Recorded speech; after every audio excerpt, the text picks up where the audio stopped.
بسم اللہ الرحمن الرحیم۔ معزز سامعین، ہم جانتے ہیں کہ اس دور میں معاشرے کا تقریباً ہر فرد رزق کی تنگی سے پریشان ہے،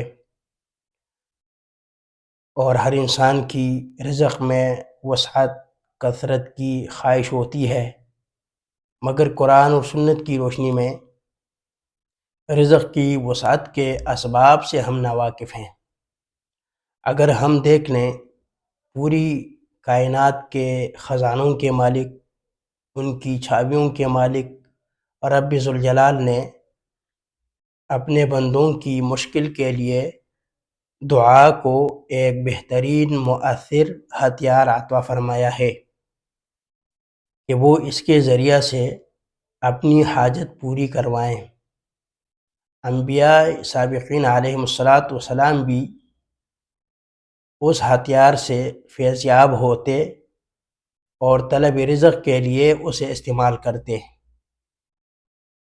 آج اس ویڈیو میں انبیاء علیہم السلام اور نبی کریم صلی اللہ علیہ وسلم کی قرآن و سنت کی روشنی میں ان دعاؤں کو ذکر کرتے ہیں جو انہوں نے اپنے اور اپنی اولاد کے لیے رزق کے لیے دعائیں کرتے رہے۔ ان میں سب سے پہلی دعا حضرت ابراہیم علیہ السلام کی ہے کہ ابراہیم علیہ السلام نے اپنی اولاد کے رزق کے لیے 3 دعائیں کی ہے۔ ابراہیم علیہ السلام کی پہلی دعا اللہ تبارک و تعالیٰ نے قرآن کے سورۃ الابراہیم میں ان الفاظ میں بیان فرمایا: فَاجْعَلْ أَفْئِدَةً مِّنَ النَّاسِ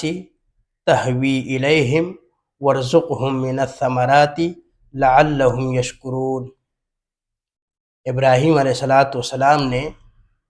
اس جملے سے پہلے جملے میں اپنی دعا کا آغاز ربنا سے کیا۔ اب صرف اسی جملے کے ساتھ اولاد کے لیے دعا کرنے والا اپنی دعا کا آغاز ربنا سے کرے گا، اور سابقہ جملہ سے رابطہ ختم کرنے کے خاطر فاں کے بغیر یوں پڑھے گا کہ ربنا اجعل افئدۃ من الناس تہوی الیہم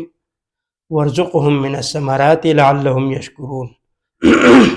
مطلب یہ کہ ہم جب اپنے لیے یہ دعا پڑھیں گے تو ربنا اجعل افئدۃ من الناس تہوی الیہم وارزقہم من الثمرات لعلہم یشکرون، یہ